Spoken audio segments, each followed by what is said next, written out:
মইতো 4 বছৰৰ বিধায়কসকল মোৰ জীৱনত দেখা আটাইতকৈ দুখৰ দিনটো আজিয়ে অসম বিধানসভাৰ কলা দিন বুলি ক'ব লাগিব। এজন শাসক দলৰ বিধায়কে এজন বিৰোধী দলৰ বিধায়কক মাৰিবলৈ খেদি অহাটো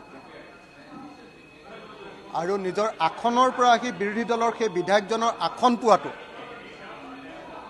এনেকুৱা ধৰণৰ ঘটনা আমি কেতিয়াও দেখিবলৈ পোৱা নাছিল। কিন্তু তাতকৈ দুখজনক ঘটনা যে সদন পৰিচালনা কৰা আমাৰ উপাধ্যক্ষ ডাঙৰীয়াই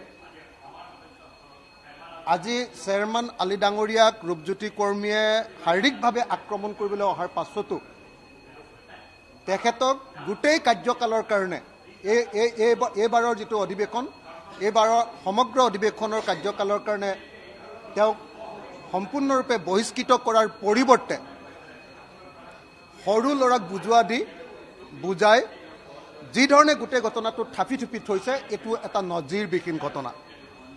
গতিকে আজি আমি দুটা বস্তু দেখিলোঁ, বিজেপি দলৰ ফেচিষ্ট আচৰণ দেখিলোঁ আৰু বিজেপি দলৰ ফেচিষ্ট আচৰণক কেনেকৈ বিধানসভাত মান্যতা প্ৰদান কৰা হৈছে উপাধ্যক্ষৰ জৰিয়তে এইটো আমি দেখিলোঁ।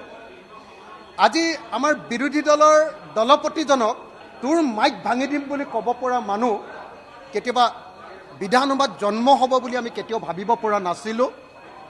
এই ঘটনা সংঘটিত হ'ল। এনেকুৱা দুৰ্ভাগ্যজনক ঘটনা অসম বিধানসভাত কেতিয়াও নঘটক। আমি লাজ পাইছোঁ।